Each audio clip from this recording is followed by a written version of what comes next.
ချင်းလေးထဲလိုက်အားလုံးမင်္ဂလာပါဒီနေ့ကကျွန်တော်တို့ရဲ့ Freedom Beach ကိုသွားမှာဖြစ်ပါတယ်နောက်မှာတော့ကားရက်ခဲ့တယ် Freedom Beach ကတော့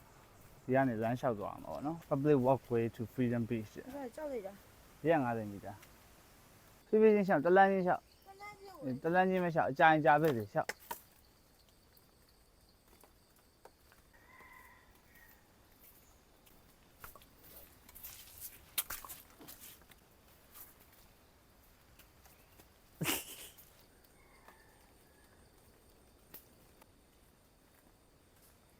အဲ့လိုထောက်ရတာ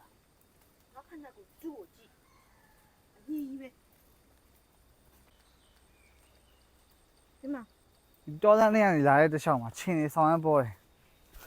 မိုးရွာလို့မြန်ချင်းထွက်လာတာမသိ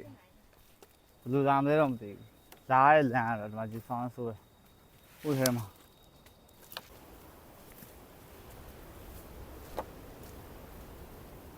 ချင်းလေးထဲလိုက်